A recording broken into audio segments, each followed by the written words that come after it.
Bonjour à toutes et à tous, c'est Hermès, j'espère que vous allez bien. Comme convenu, je posterai cette vidéo à midi, une petite vidéo d'actualité du vendredi comme le lundi. On les poste à midi, comme ça on est dans l'actualité parfaite. On va parler Bitcoin essentiellement. J'espère que la vidéo de ce matin sur le top crypto des membres du Discord et des abonnés YouTube vous ont plu. N'hésitez pas à me les partager dans les commentaires et pourquoi pas l'accompagner par un tout petit texte de fondamental. Qu'est-ce que vous en pensez? C'est toujours intéressant d'avoir, peux-tu Hermès parler de X ADA ou XRP ou autre chose, mais toujours intéressant aussi de l'accompagner par un petit fondamental pour savoir pourquoi vous, ça vous intéresse en fait cette crypto et pourquoi vous avez l'intention d'investir dedans au-delà de la partie nécessairement technique. Ça peut être aussi intéressant. Beaucoup le font en fait sur le Discord. Je vous demande souvent de dire viens nous dire un petit peu sur le Discord ce que tu en as pensé sur l'analyse fondamentale. C'est comme ça qu'on arrivera à progresser et évoluer ensemble et pourquoi pas gagner sur les marchés financiers sur le moyen long terme. On parlera exclusivement Bitcoin, un petit peu S&P 500, Nasdaq, Total Market sur l'intégralité du crypto actif. On en parle maintenant. Allez, avant de commencer, je vous invite bien évidemment à rejoindre le Discord des rois du marché. Le lien sera en description. À l'intérieur, vous y trouverez une petite documentation sur une stratégie qu'on utilise sur les rois. Ça s'appelle la stratégie des 4 rois. C'est une dizaine de pages, un Google Doc. N'hésitez pas à l'utiliser, à s'en imprégner, à l'utiliser pour pouvoir vous aussi créer votre propre style d'investissement, que ce soit sur le court, moyen ou long terme. Alors bien sûr, on est plutôt moyen-long terme chez les rois, voire très long terme pour certains d'entre vous, mais c'est intéressant aussi de l'appliquer, ce type d'indicateur technique ou ce type d'approche également sur le court terme, que ce soit en daily ou en H4, ça peut bien évidemment fonctionner puisqu'on base notre analyse sur les retracements de Fibonacci. Côté Bitcoin, bon, un petit flush, là, un petit fake out, j'avais annoncé éventuellement une puissante hausse imminente sur le Bitcoin. Pourquoi? Car il y avait deux choses qui s'étaient passées, comme ça je vous le redonne en mille. C'était une épaule tête-épaule inversée, qui était en train de se positionner juste ici, je l'ai fait à la main, hein, mais vous avez compris un peu le principe, reprenez les vidéos précédentes, épaule, tête, épaule, qui pour moi je confirmais, puisqu'on avait bien clôturé au-dessus de cette précédente mèche, je trouvais ça très intéressant, je vais mettre mon petit curseur, voilà, juste ici, on avait bien clôturé cette bougie-là, je me suis dit, le signal est donné, possible d'aller faire un petit tour aux alentours des 55 900 $. Est-ce que, ou pas, cette figure chartiste est annulée? On dit, est-ce qu'elle est supprimée? En fait, elle est toujours là. On la supprime pas puisqu'elle existe réellement. Est-ce qu'il est possible d'avoir un petit check-out derrière, etc. Oui, c'était parfaitement possible comme il y avait précédemment. Or, maintenant, on a remis la dynamique de prix, mais d'une façon baissière. Donc on ne peut plus malheureusement jouer cette épaule-tête-épaule. On ne peut pas s'accrocher sur des figures chartistes. Je le rappelle également, chaque figure chartiste n'a pas une probabilité de 100%. Dans le cas d'une épaule-tête-épaule, pourquoi je les aime et pourquoi j'utilise beaucoup sur les rois du Bitcoin, c'est qu'elle a un fort taux de probabilité d'exécution, de l'ordre de 73% sur mon expérience et sur beaucoup de choses que j'ai pu lire sur les 5 dernières années. Donc ce sont des figures chartistes que j'utilise et que j'apprécie énormément, mais juste du fait qu'elles ont un fort taux de probabilité de réalisation. Or, on a vu que précédemment et dans la journée d'hier après-midi, on a bien clôturé à 1h du matin, malheureusement un M-top ici. Hein, c'est bien un M-top qui a été confirmé. Donc maintenant, on annule, enfin, on ne peut pas supprimer l'épaule tête épaule, mais sa résolution effectivement est annulée. On n'a pas réussi. Certains l'ont joué, beaucoup même l'ont joué, hein, probablement sur du trading. On met au niveau de notre cassure ici, on va chercher les précédents lots, juste là, aux alentours des 41 400 $, ou juste en dessous ici d'un précédent rebond, une continuation haussière. Bon, on s'est fait prendre notre stop, et évidemment qu'il y a des poches de liquidité complètement logiques en dessous de ces précédents lots. C'est une évidence absolue, puisque beaucoup de traders qui vont jouer ce type de pattern vont positionner ces stops aux alentours des 40 000 $, 40 900 $ ou 41 500 $. Perdu! Voilà, on est parti faire chercher la cherche à liquidité. Donc ce type de pattern que vous observez, que vous voyez, et qui met du temps en fait à se produire, hein, c'est pas en 1h30 ou en 15 minutes que ça se met en place, c'est en plusieurs semaines que ça va se mettre en place. Et bien si vous voyez ce type de choses 10 fois, il est probable que 7 fois sur 10 vous gagnez. Voilà, donc sur le très long terme, sur 3, 4, 5, 10 ans, si vous jouez que ce type de figures chartistes, qui ne sont pas récurrentes, c'est assez rare, hein. La dernière qu'on avait vue, c'était ici en octobre 2021. Donc elles sont pas fréquentes ces figures-là. Mais il est normal que beaucoup les jouent, parfois on gagne, parfois on perd sur des objectifs de prix qui nous renvoyaient aux 55 900 $. Également, sur une pattern qui était aussi très utilisée, c'est ce qu'on appelle des tas séances. Alors pareil, à un niveau de probabilité assez accru, c'était exactement la même chose qu'une épaule tête-épaule, mais c'est une figure un petit peu différente, d'accord? Ce qu'on appelle des tasses et anses ici. Il y a deux objectifs de prix. Le premier objectif de prix était, alors vous voyez bien qu'elle a été annulée, hein, mais premier objectif de prix, la petite anse ici, qu'on va répertorier. Tic qui nous amenait exactement sur le premier arrêt, c'était très intéressant, pourquoi pas de le jouer, beaucoup l'ont joué, beaucoup sont arrivés un petit peu sur le tard pour essayer de grappiller quelques pourcentages et se sont fait dégommer, on aurait traversé et éventuellement méché au-dessus de ce premier arrêt, deuxième objectif de free, toujours pareil, c'est exactement la même chose que sur notre épaule tête-épaule inversée, on serait parti sur une trendline aux alentours des 0,618. Est-ce que maintenant on n'ira plus sur les 0,618? Est-ce que c'est terminé? Alors, ce sera terminé, ces 0,618, exactement sur les 55 000 $ lorsqu'on fera un nouveau plus bas. Actuellement, c'est toujours les 618 à 55 000 $. Tant qu'on ne fait pas de nouveau plus bas, tant qu'on ne vient pas clôturer, casser, voire mécher en dessous des 53 000, en dessous des 33 000 $, bah bien évidemment que nos 0,618 ne bougeront pas et on bougera notre Fibo en cas de nouveau plus bas. Et également, tant qu'on ne vient pas casser ce premier arrêt, le plus probable, qu'est-ce que c'est? C'est toujours de faire un nouveau plus bas. Tant qu'on ne vient pas casser et clôturer au-dessus de ce premier arrêt, le plus probable, c'est de faire un nouveau plus bas. La dynamique de prix est redevenue baissière en daily. En H4, elle est également redevenue baissière. À ce moment-là, si vous tradez, vous, en H4, est-ce que, comme ça on parle un peu de trading, c'est intéressant. Maintenant que la dynamique de prix est uniquement de prix, parce que sur nos indicateurs techniques, la dynamique interne reste haussière, et je vous expliquerai pourquoi au niveau de nos billets momentum. C'est baissier. Donc si je me mets en H4, est-ce que je vais plutôt maintenant chercher à acheter ce marché, à acheter ce couteau ou à vendre ce marché? Bien évidemment, je chercherai à vendre ce marché, pour ceux éventuellement qui veulent trader dans la tendance sur la time frame supérieure. En H4 maintenant, on ne cherchera plus des achats, mais on cherchera plutôt des ventes. Et c'est pour ça d'ailleurs que maintenant qu'on a éclaté cette petite poche de liquidité, eh ben le marché tend à rebondir. Mais à rebondir jusqu'où? Toujours pareil, je reste en H4 et c'est la même stratégie, c'est la même technique. On prend le précédent mouvement, on a bien eu un M-top en H4 qui a complètement été clôturé, accélération de la baisse, elle a été fortement jouée cette baisse, pas de problème. Premier arrêt aux alentours des 41 800 $, probable qu'on aille après derrière faire un nouveau plus bas, ou zone de rechargement de vente court terme, toujours en H4, entre les 43 000 $ et les 43 700 $. Ça, c'est les traders de tendance. Ni plus ni moins. Bien évidemment, ça ne marchera pas à tous les coups. Peut-être que dans le week-end, on va faire ce qu'on appelle et initier un short squeeze, ce qu'on n'aimerait pas voir en week-end, puisque généralement les mouvements du week-end sont annulés le lundi. Donc là, je vous posterai donc cette vidéo vendredi midi. On peut très bien exploser à l'ouverture de Wall Street tous les précédents highs. C'est pas complètement délirant. On peut partir dans la stratosphère en l'espace de 2 ou 3 heures. C'est pas complètement délirant. C'est peu probable dans ce retournement de dynamique sur le court terme, mais ça piégerait un maximum de vendeurs court terme actuellement, et de vendeurs, de personnes en vente à découvert, en short actuellement. Et on va le regarder sur l'order flow, parce que c'est extrêmement intéressant. Donc à partir de maintenant, soit on allège nos bagues, soit on prend des positions de hedge position, ce que je ne fais pas puisque j'attends des retracements moyen-long terme, plutôt sur les 55 000, 60 000 $. Mais pour ceux qui souhaitent jouer la tendance sur des petites time frames, à partir de maintenant, on va plutôt jouer des retracements dits baissiers. Ok? Maintenant, on y est. On repasse en daily et on va regarder ce qu'on peut attendre.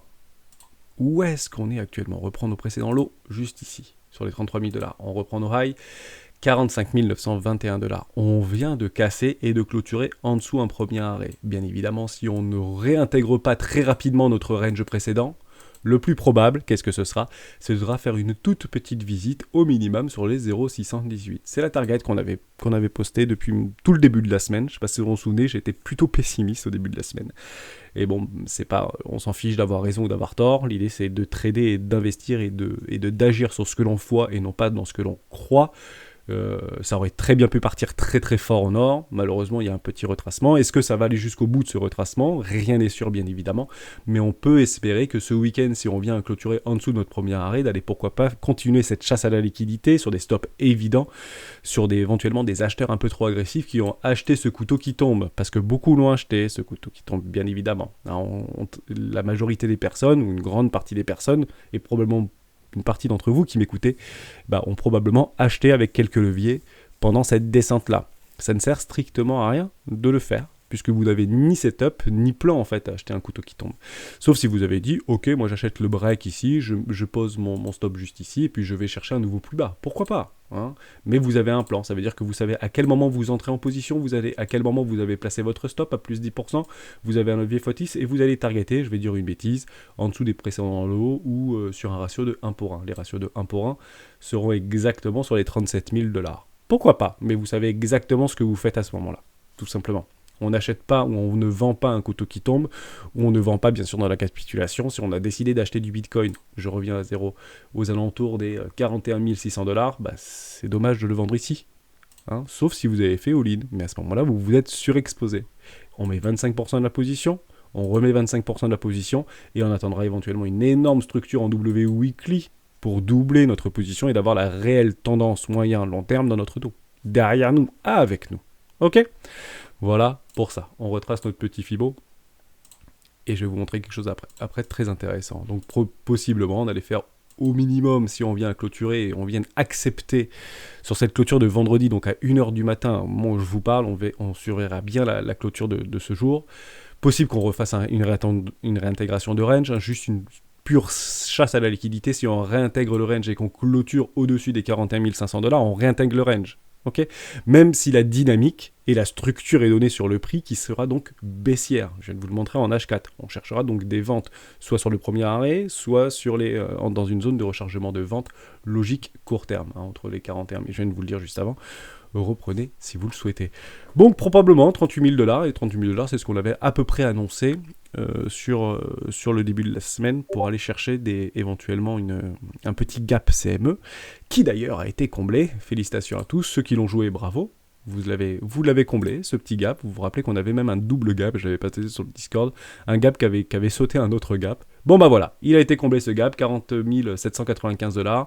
C'était logique d'aller le jouer, hein. On n'y croyait plus trop quand on avait eu un petit retour par rapport à cette bougie bleue pour dire « Ah, on n'ira pas le gap, on n'ira pas jouer le gap ». Soyez patients, bien évidemment, et probablement qu'il y a des gens qui ont acheté en spot sur ce gap pour le jouer. Bravo à vous pour ceux qui l'ont récupéré. Pour l'instant, tout se passe bien. On l'efface. Ce gap a été joué, ce gap a été comblé, il disparaît. Maintenant les gaps, pour ceux qui les jouent, il y en a beaucoup en dessous, hein. On va un petit peu dézoomer, mais il y en a un paquet en dessous, hein, pour le coup. Hein. Je vous le remonte, vous ferez une capture d'écran ou une pause, il y est sur le Discord. Donc prochain gap va me dire complet, 23 000 $, hein. Et puis après c'est 18 000 $, après 17 000 $, et puis après il y en a jusqu'à 3 300 $, pour le coup. Donc est-ce qu'on ira? Pas nécessairement. On tend à penser que 80% des gaps sont menés à être comblés tôt ou tard, mais il peut très bien être comblé dans 5 ans, ces gaps-là. Tout simplement, hein, si dans 3-4 ans, on se retrouve à 250 000 $ et que l'intégralité du monde s'accorde à dire que le Bitcoin est illégal, ça ne veut même pas dire que même s'il est illégal, ça ne veut pas dire qu'il va flusher à moins de 10 000 ou à moins de 3 000 $, mais dans l'idée, la technique accompagnera la fondamentale accompagnera et suivra la technique qui pourrait nous retrouver aux alentours de 3 000 $. Il ne peut aussi ne jamais être comblé. Et je dis bien jamais être comblé. Ce n'est pas une certitude, c'est comme tous les indicateurs techniques qu'on utilise, où c'est figure chartiste. Voilà, en tout cas, ce gap est comblé. C'est parfait. Voyons maintenant ce qu'ils vont nous proposer. On continue avec notre petit MA18, MA19. Est-ce qu'on a ou pas notre billet Momentum en daily qui nous dit que ça y est, le billet institutionnel ou le billet Momentum est redevenu baissier? La réponse est non. Il faudra attendre plusieurs clôtures de bougies. Actuellement, c'est toujours haussier jusqu'à preuve du contraire. On a bien cross ici notre EMA9 et EMA18. Donc pour l'instant, le Momentum reste dans les mains des acheteurs. Ça reste haussier, malgré une structure. Une structure ne suffit pas pour encadrer une décision d'investissement, bien évidemment. Également, notre Momentum est toujours haussier jusqu'à preuve du contraire. Hein, même si on tend à venir crosser ici les zéros, là. On y est quasiment, hein, on tend à crosser les zéros.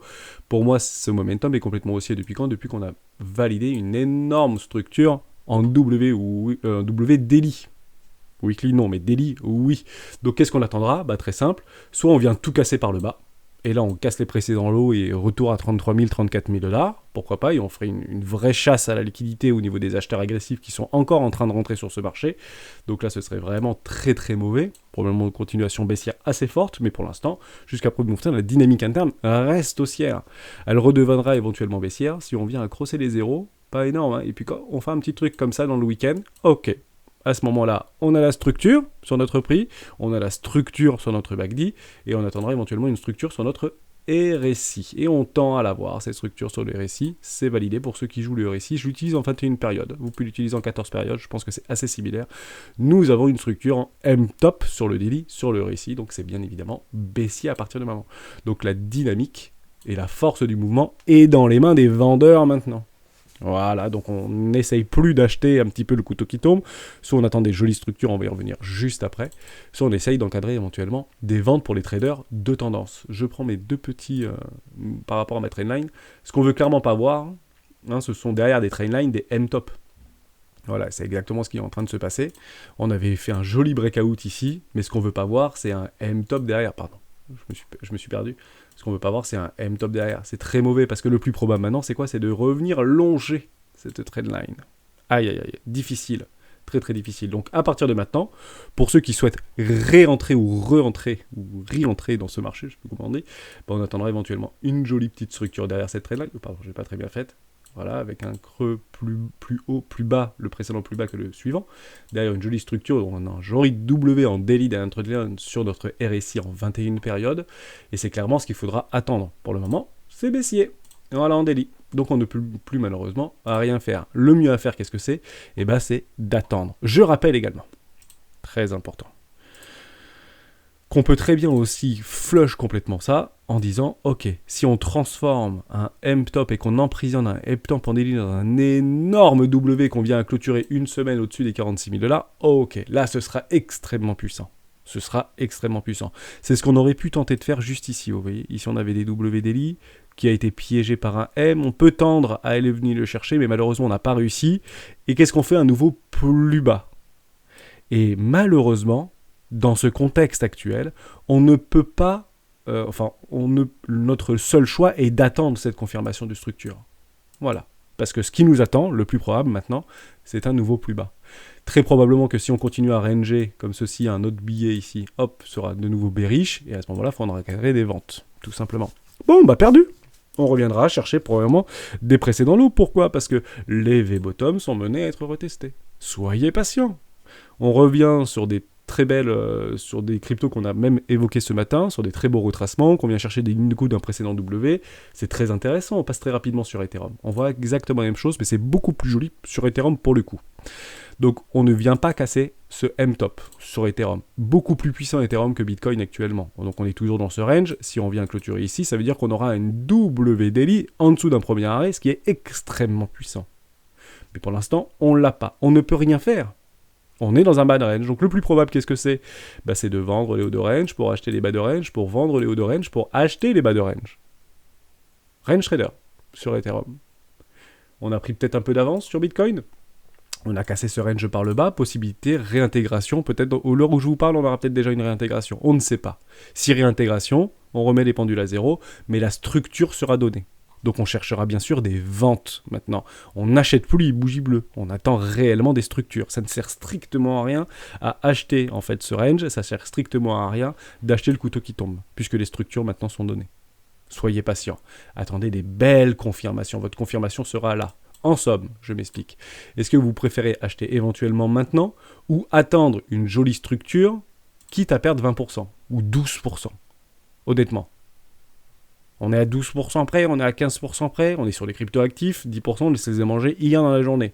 Donc ceux qui avaient acheté un petit peu la bougie bleue sur le tard, juste ici là, bon derrière il dit « Ouh ça retrace, j'achète ». Bon, vous venez de perdre 10%, 7%. C'est pas énorme, mais c'est dommage. Soyez patient, attendez vos structures. Pourquoi acheter ici alors que vous auriez attendu un tout petit peu pour avoir une jolie structure et un retournement, voire le break des 45 900 $ qui aurait poussé éventuellement sur un truc, ça peut être intéressant. Dans tous les cas, on lisse toujours nos achats par le bas. D'accord? Toujours, très important. On ne fait pas all-in là-dessus. Beaucoup se sont fait piéger. J'ai eu quelques commentaires pour me dire « je me suis fait liquider ». Oui, mais rassurez-vous, la majorité s'est fait liquider. Pourquoi? Parce que le marché ira toujours là où c'est le plus rentable pour lui. Donc en somme, quand vous vous faites liquider et vous êtes acheteur sur ce marché, ce qui est logique, puisque vous avez une tendance haussière, si vous vous faites liquider votre position, c'est que vous êtes dans la majorité, tout simplement. La minorité a shorté ce haut de range. La majorité a acheté à levier ce range-là, ou ce haut de range, ou ce bas de range, mais c'est fait liquider derrière. Voilà, pour ça. Et pourquoi pas avoir acheté effectivement l'épaule TT-Pole, c'était une très bonne idée, puisque 7 fois sur 10, vous êtes très probablement gagnant sur le très long terme, évidemment. Voilà pour ça. Je voulais qu'on parle très rapidement aussi de la market cap totale, parce que je vous avais dit en début de semaine que c'était assez propre, cette market cap totale, par rapport à ce qu'on voyait sur des retracements. Bon, toujours pas ce billet momentum. On a clôturé, c'est dommage, hein, mais on a bien clôturé ce M-top sur notre market cap total. Donc le marché est tellement leadé par Bitcoin, mais ceci étant dit, c'est extrêmement propre. On a bien un M-top qui a été décidé. Basta. Est-ce qu'on est venu chercher ce premier arrêt? Parce qu'on a vu que sur Bitcoin, on n'était pas exactement venu ce premier arrêt, mais on est venu le chercher ce premier arrêt sur... Et c'est incroyable, hein, sur le market cap total. Bon, bah derrière, structure en dessous de notre premier arrêt d'un M-top, le plus probable faire un nouveau plus bas. Ça va saigner, probablement. C'est le plus probable dans cette dynamique de prix, puisqu'on est baissier, hein, depuis les preuves du contraire. Donc, également, ah oui, très important, ce W daily vient d'être annulé par ce M-top. Voilà, donc ça, pour moi, ça n'existe plus. Je reviens sur Bitcoin. Ceci, si vous aviez, en fait, on en parlait avec SIG, etc., sur un W daily potentiel, je le confirmais pas, mais potentiel, ok, on vient de l'annuler. Il n'existe plus ce W, puisqu'il a été remplacé par un M-top. Hein, on suit ce que l'on voit et non pas ce que l'on croit. On ne s'accroche pas à ses idées. L'épaule TT-Pole a été avortée, l'ATA séance a été avortée, notre M-top en daily, notre W bottom en daily a été annulé. Ok? Tout simplement. Et on refait un peu le vide dans sa tête. Si on est en position, on espère qu'on n'est pas trop exposé, parce que maintenant, c'est plutôt des ventes qu'on va chercher, au niveau des traders de tendance, je pense. Ok? Donc ça, super important. Hein. Ethereum, toujours dans son range. Beaucoup probablement vont acheter, bien évidemment, ce bas de range pour essayer de le repousser, ou peut-être que dans la journée, malheureusement, on clôturera ce vendredi soir à 1h du matin. Ce M-top sur Ethereum, soyez patient. Les rebonds ne sont complètement pas exclus, bien évidemment, ou les réintégrations de range. Donc ça, c'était important quand même de remettre le point dessus. Donc on n'est pas venu casser ce premier arrêt, le probable c'est faire un nouveau plus bas. Ce qui serait tout simplement magnifique, c'est de restructurer éventuellement juste en bas une nouvelle structure et transformer ce M-top en daily dans un énorme W weekly. Et à ce moment-là, vous direz, ok, là on peut commencer à partir et on peut commencer à péter le premier arrêt et venir dans une zone de rechargement de vente. Objectif Bitcoin, 56 000 $. Mais tant qu'on n'a pas ça, ça ne sert à rien. Et c'est là où j'insiste beaucoup. Quand vous voyez des bougies bleues, et je le dis, c'est sympa de voir des petites bougies bleues ici. Est-ce que c'est intéressant d'acheter là? Ou est-ce que éventuellement, si le plus probable, tant qu'on ne vient pas casser le premier arrêt, c'est pourquoi pas faire ce type de choses et structurer, et puis là, vous avez vraiment la dynamique avec vous, bah, qu'est-ce que vous perdez honnêtement? Vous allez perdre. Franchement, à acheter un peu dans l'euphorie pour dire j'ai perdu le train, vous perdez 4% alors que vous avez la clôture. Et si vraiment ça part fort, honnêtement, vous avez toujours là, une grande probabilité d'aller chercher le pullback pour aller tester en fait ce breakout. C'est très régulier d'aller tester les breakouts. Vous comprenez? Voilà, vous avez le temps.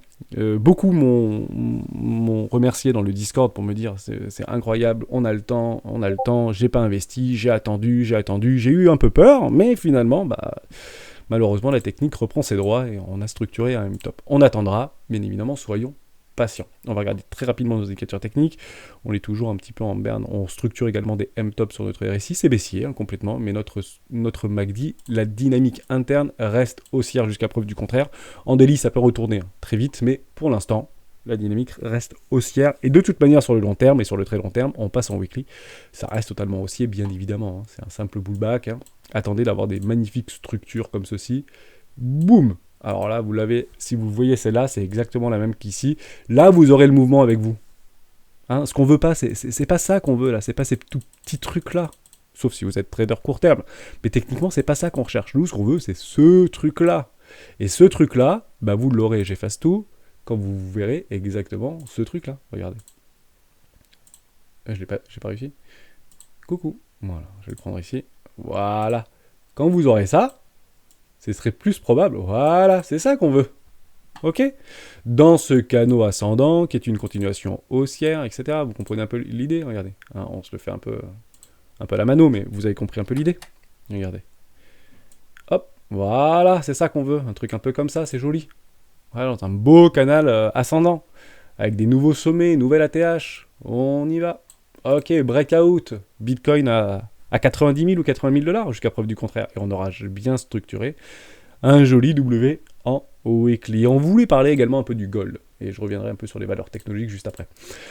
Le gold, c'est intéressant, ça fait ses breakouts, mais actuellement, pour moi, on n'a pas encore donné le signal, entre guillemets, le signal ultra fort, puisqu'on est toujours dans ce qu'on appelle un triangle de compression. Pour moi, le top signal sera à la clôture des 1917 $, l'once, ce sera très intéressant, mais pour moi, on est vraiment dans un triangle de compression actuellement. Ok, on tend à venir le résoudre par le haut, c'est ce qui est en train de se tramer. On n'a pas encore ces magnifiques structures, toujours pas sur notre dynamique, je suis en weekly, et je reste en weekly sur le gold par rapport à notre MACD. On structure de très très jolies choses sur notre récit en 21 périodes. On attendra bien sûr la clôture de la semaine, parce qu'actuellement la clôture de la semaine dernière elle était juste en dessous. Il faudra bien attendre, mais tout tend entre guillemets, à aller chercher un nouveau sommet, une nouvelle accélération au niveau du gold. Qui, dans notre inconscient et dans notre biais psychologique, dit « Ok, ça veut dire que les marchés à risque, entre guillemets, va être plus en berne, ça va taper un peu fort, entre guillemets, sur la tête des Apple, des valeurs technologiques ou du Bitcoin, parce que ça reste une valeur risquée. C'est probable, c'est possible. Ok ? Mais ce qu'on voit aussi, c'est qu'au niveau de notre petit DXY, ça tire un peu la tronche. Ok, on est toujours en train de travailler ce 0,50, on a clôturé là. Ce serait intéressant d'aller, j'aurais bien aimé qu'on vienne chercher ce petit 0,618 sur le dollar index, mais actuellement on est plutôt la tête sous l'eau au niveau des acheteurs. Hein, okay, ceux qui ont acheté ce breakout au niveau des 3,82, mais ils sont plutôt sous l'eau dans ce range. Hein, on a clôturé, on a fait un petit check-out, on vient en bas, c'est pas évident. Clairement de l'incertitude ici. Hein. D'ailleurs, pour ceux qui le voient, on est actuellement en train de former, il y avait un membre du Discord qui me l'avait partagé, je le vois, je suis en weekly, hein. Regardez, hein, on est dans un diamant actuellement probablement. Le diamant, résolution baissière, effectivement. Résolution baissière pour un diamant. Éventuellement revenir chercher au minimum les 3,82, puisque l'objectif de ce diamant serait, je le prends à peu près au milieu, hein, mais ce serait voilà, retour sur les 93 points. Peut-être au bénéfice du gold. Beaucoup d'achats d'or par la Russie, par la Chine, mais bon, c'est pas nouveau, hein, c'est quelque chose qui est assez fréquent, entre guillemets. Mais j'aimerais qu'on prenne du recul et que vous voyez peut-être beaucoup moins sur nos influenceurs et nos amis influenceurs. C'est où est-ce que gold se trouve ? Beaucoup ont tendance à dire que le gold se trouve dans dans un nouveau sommet, et on peut pas forcément être dans une forme de réaccumulation, mais plutôt dans une forme de distribution. Oui, mais ça, c'est un biais cognitif qu'on a. Je vais mettre en mensuel, ce sera beaucoup plus simple de le voir si on prend l'historique. C'est un biais qu'on a parce que, en fait, le gold ne tend pas à prendre de la valeur par rapport à votre portefeuille. Il tend en fait à annihiler les risques dits d'inflation. Mais on se trouve où actuellement en fait sur le gold ? On se trouve pas forcément sur un ATH. Les idées d'ATH, les idées de plus haut, les idées de tout ce que vous voulez sur le gold, en fait, n'ont pas vraiment lieu d'être. Puisque le sous-jacent du gold est tout ce que vous voulez. Ça peut être le dollar, ça peut être l'euro, ça peut être le yen, ça peut être la livre turque, ça peut être le bitcoin, ça peut être tout ce que vous voulez. Okay, au même titre qu'on peut corréler tout ce que vous voulez au bitcoin. Or, bitcoin est beaucoup plus volatile que le gold, ce qui est plutôt rassurant pour les institutionnels.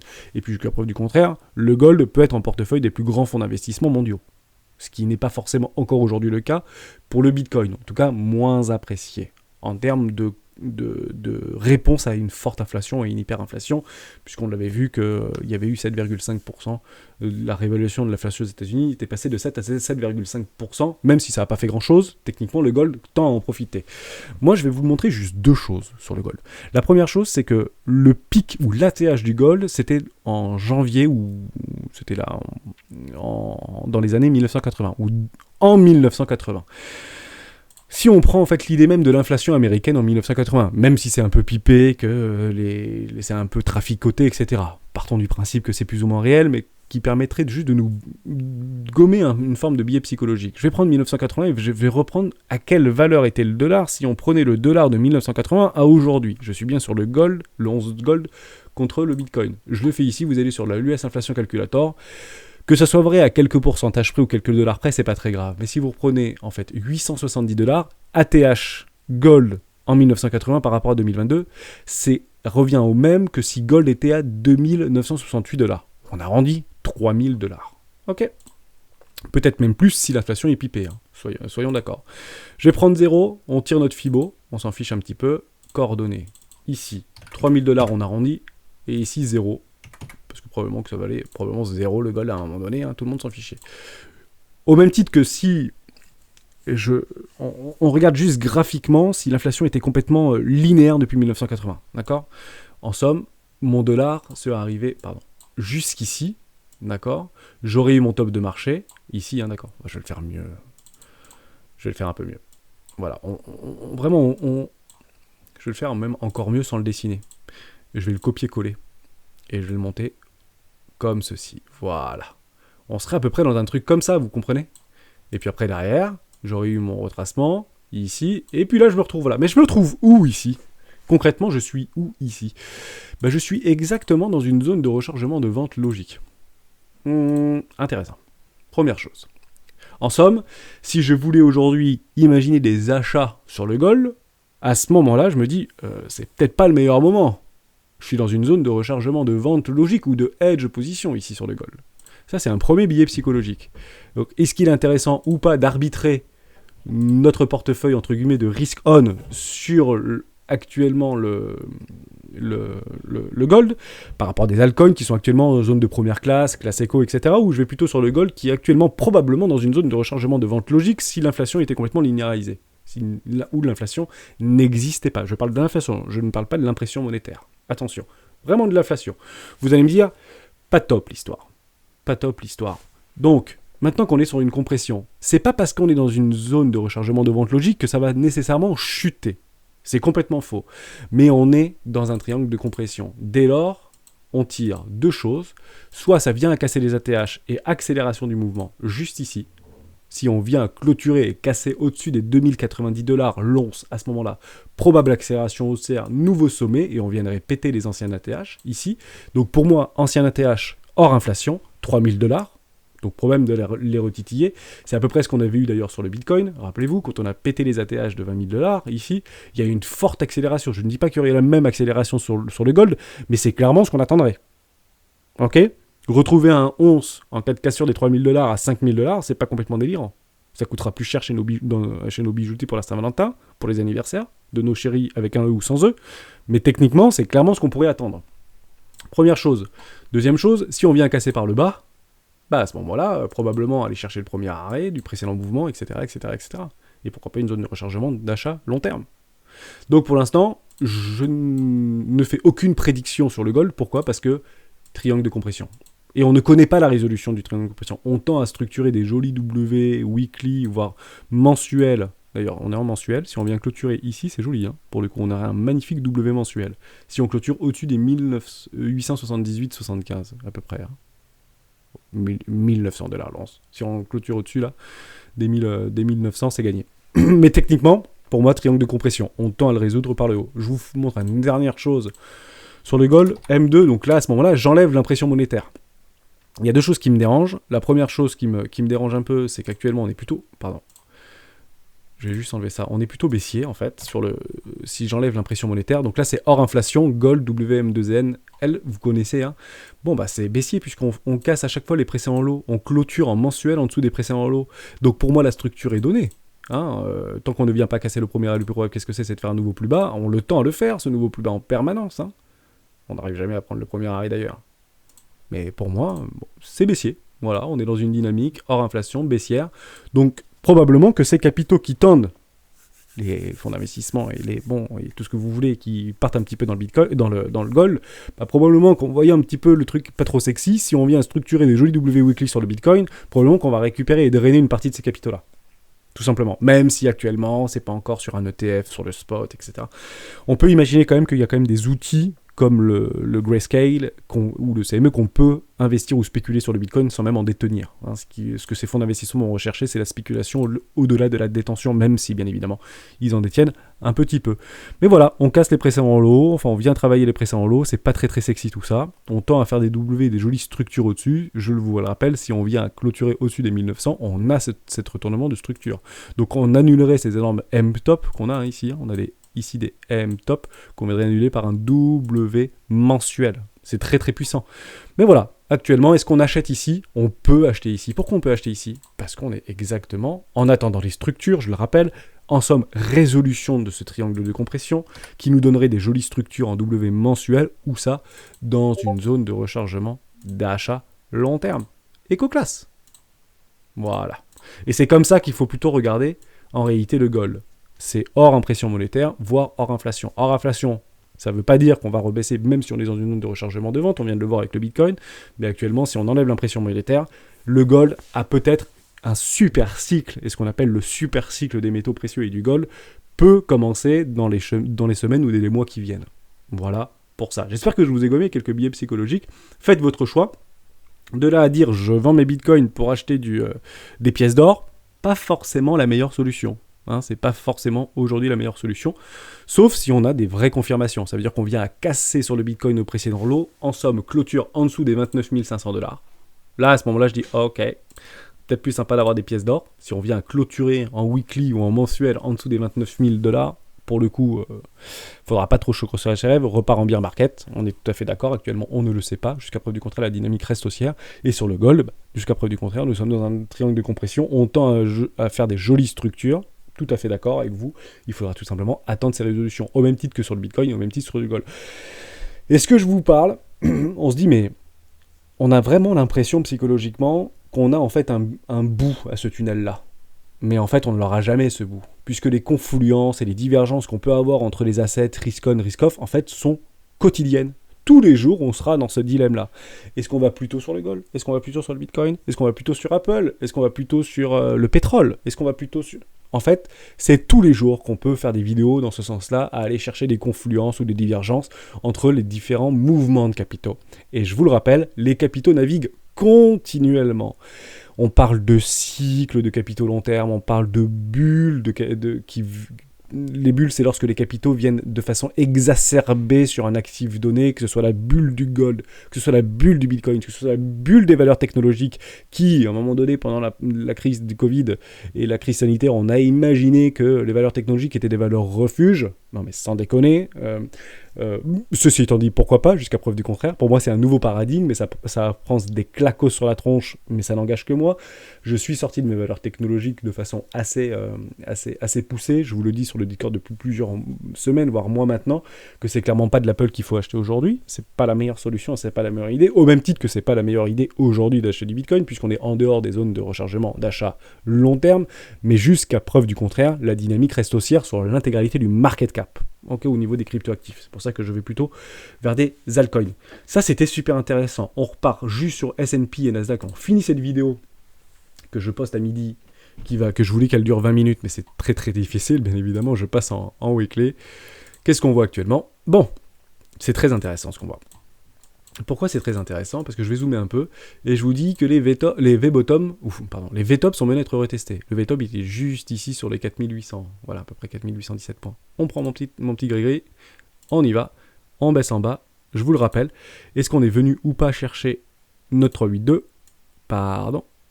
Formidable, la réponse est oui. On est bien venu chercher juste ici avec cette mèche-là, je suis en weekly mais vous le voyez très bien. Voilà, vous voyez mes deux petites mèches, on est bien cherché les 0,618. En somme, si on vient à clôturer en dessous ici, ok, là c'est pas bon du tout pour les S&P 500, sur les exactement 4222 points, puisqu'on aura bien structuré et revenu dans une zone de rechargement de vente logique au niveau de notre S&P. Et vous allez me dire, oui, mais on a eu l'occasion de repartir. Oui, on a eu l'occasion de repartir, on pouvait très bien partir, beaucoup ont pris des profits ici. Et pourquoi beaucoup ont pris des profits ici? Je vous le mets en 3 jours, puisqu'on a eu un écrasement, en fait, de la demande. Il y a eu beaucoup d'offres qui ont été données sur les 0,618, je vous le tends un peu pour bien que vous le voyez. Voilà, mais on est pile venu chercher nos 0,618. Logique que ici, il y a énormément de demandes. Au même titre que sur Bitcoin, lorsqu'on viendra très probablement, l'avenir nous le dira, même si actuellement la dynamique est plutôt baissière, en daily, si on revient pile sur les 55 000 $, il est fort probable qu'on ait une forte baisse, une forte demande, une forte offre sur le marché, donc une demande vendeuse ici, enfin une demande vendeuse ou une offre vendeuse, pardon, qui va probablement essayer de repousser ce prix du Bitcoin. Pour ça que vendre ici, bon, c'est peut-être pas la meilleure solution pour le coup si vous venez d'acheter du Bitcoin en lissant vos achats par le bas. On perd beaucoup au début sur le Bitcoin ou sur les marchés financiers, c'est complètement normal. Mais voilà, soyons patients, attendons nos structures. Le S&P 500 pourrait nous donner éventuellement la marche à suivre. Si on vient clôturer en dessous des 4222 points, c'est pas bon, on aura structuré un énorme M-top. Je reprends également sur notre Nasdaq, qui a également un petit peu tiré la gueule, malheureusement, la tronche, pardon. Pas de vulgarité chez les rois. Vous allez me dire, oui, mais on n'est pas revenu sur les 618. Si, on a fait un pullback, puisque là, on avait un énorme M-top en weekly. Ok. Donc ça a été donné, le petit pullback, on vient pas chercher ces anciens supports qui sont devenus finalement résistance, vu que ça avait bien été racheté juste ici. Bon, bah le plus probable c'est quoi? C'est de faire un nouveau plus bas jusqu'à preuve du contraire. On reviendrait et casser en dessous des 13 000 points. C'est baissier. Or, ça fait maintenant quelques semaines qu'on nous dit que c'est baissier ici. Depuis qu'on a clôturé ce M-top, c'est baissier. Donc l'espoir d'acheter des valeurs tech, de racheter du Tesla, de racheter de ce que vous voulez, bah malheureusement c'est plus la meilleure solution à faire. On regarde un petit peu ce que Apple a fait. Oui, ça tend à structurer des choses pas très jolies malheureusement. On vient rechercher une zone de rechargement de vente, c'est vendu. Si on vient clôturer sur Apple aux 154 $, probable d'aller rechercher le premier arrêt qui se trouve aux alentours des 112 $. Je sais plus. On va regarder ça tout de suite. Et je finirai là-dessus cette vidéo. Hop, 0. Ok, 3-2, 113 $. Allez, à 1 $ près, vous me le laisserez. Voilà pour ça. Donc faites très attention, soyez vigilants. Ne faites bien sûr pas all-in actuellement sur Bitcoin ou sur vos actifs préférés. C'est clairement pas les soldes et malheureusement, c'est rarement les soldes sur les marchés financiers. Soyez patient, attendez vos structures, c'est la meilleure chose à faire. J'en ai parlé beaucoup dans la semaine, j'en ai parlé beaucoup depuis plusieurs semaines maintenant. Attendez vos confirmations, on n'est pas à 10% près chez les RAW ou 15% près. Soyez patient, attendez vos jolies structures et vous allez voir que sur le long terme, si vous êtes patient, vous serez très probablement récompensé. On se retrouve demain dans une vidéo des rois du Bitcoin. Ciao.